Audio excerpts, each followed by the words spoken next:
Kutaa magaalaa Boolee aanaa dhakaa adiitti zooniin Waaccuu Laafaa konferensii nageenya gurmaa'insa uummataa gaggeesse. Bulchaan bulchiinsa aanaa dhakaa adii obbo Dabalee Haayiluu haasawa baniinsaa taasisaniin dhimmi nageenyaa waan hundaaf bu'uura akka ta'e ibsuun hojii nageenyaa irratti qindoominaan hojjechuu qabna jedhu. Kanaafuu gurmaa'insa uummataa cimaa uumnee waardiyyaa nageenyaa ta'uuf of kenninee hawaasa keenyaaf hojjechuu qabna jedhu. Nageenyi waan hundaaf bu'uura ta'uusaa mirkaneessuudhaaf inni jalqabaa ijaaramni keenya lafa qabachuu qabaata jechuurra kan ka'e hojiiwwan torbeewwan darbe keessa ijaarama keenya sadarkaa gadi irraa kaasee haga zoonitti jiru bifa adda ta'een ijaaruudhaan irra deebiidhaan qindoominaan akka hojiiwwan garaagaraa hojjetamaa tureera.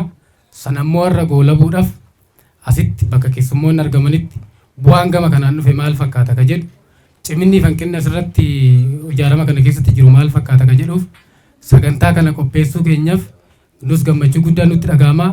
Isinis bakka qaama sagantaa kanaa taatan isin jechuu barbaadaa.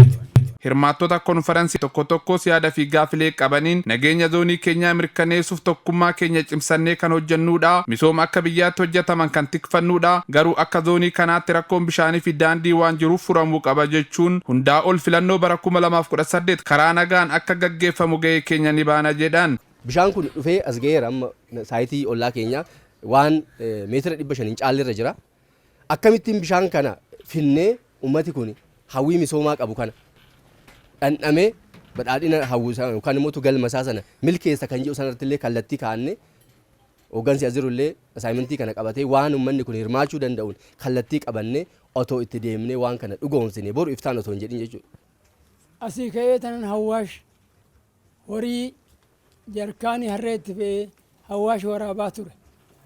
Hawwaash irraa as deebinee asitti immoo awwaatuma hiikaa dhufee asumatti immoo iyyuu bira gahaa jira. Isumaa galata rabbiin jechaa jira.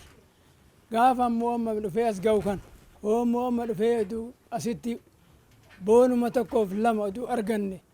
Of fuulduraa cidha guddaa qabna. Cidhni keenya kun immoo bifa danda'amaa ta'een akkaataa keenyaan akkaataa zoonii Waaccuu Laafaatiin cidha kana hin dabarsineeti kan ilaalcha qabnu. Cidha kana keessatti san dabarsuudhaaf yoom tokkoomnee tokkummaan keenya immoo bifa kamiin lafa qabachuu qaba kan jedhuuf yaaddoon qabnu biratti. Ajajaan qajeelcha poolisii kutaa magaalaa Boolee Koomaandar Diinoo Imaam bakka gurmaa'insi uummataa cimaan jirutti wantootni yaaddoo nageenyaa ta'an akka hin jirre beekuun dhimma nageenyaaf xiyyeeffannoo addaa kennuun hojjechuu qabdu jedhu. Mana keenyarraa nageen ijaarumsi mana keenyarraa kanarraa qabamee nama walitti bu'u safuu beeka Oromoon nama walitti bu'u walitti araarsuudhaan seerumatti fiiguu bichaa doon ta'an jaarsolee gurguddoo hayyuu of keessaa qabdu dargaggeessa beekaa of keessaa qabdu waan ta'ameef walitti araarsuudhaan ijaaruudhaan dhimma nageenya akka namni hawwu akka namni kajeelu sagantaa shaayii bunnaa jechuudhaan mari'achuudhaan oolmaa keessan bulmaata keessan nageenya olaanaa akka kennitan adaraa jechuu barbaada. Hojii raawwachiisaa olaanaa kutaa magaalaa Boolee obbo Bariisoo Baqqalaa kallattii kennaniin injifannoowwan mootummaa jijjiiramaatiin galmaan tikfachaa misooma akka biyyaatti dhufan kunuunfachaa ijaarama keenya cimsannee nageenya irratti waliin hojjechuu qabna jedhu. Har'a dhaabbannee karaa guuteen ijaaramnee hawaasni ijaaramee keessoo isaa qulqulleessee akkaataa ijaarameen immoo bahee nageenya isaa eegsifachuu jira. Rakkoo bishaanii fi daandii yeroo gabaabaatti hirmaannaa keessan itti daballee kan furru ta'a jedhu. Amma immoo bishaan tafeettan meetira 500ti yoo xinnoo sosochootanii osoo quban qabaateen mana manatti isinii gala. Daandiinis yeroo isaa eeggatee haateetti isiniif gala. Dargaggeessi immoo hojii dhabaan amma jennu kana dargaggeessa keessatti ijaara. Hojiitti galcha. Haala mijeessaaf maallaqa immoo liqii akka inni argatu. Aanan wabii ta'ee fi karaa guuteen akka isa inni liqeeffatu haa taasisu. Liqeeffatee hojiitti haa galu.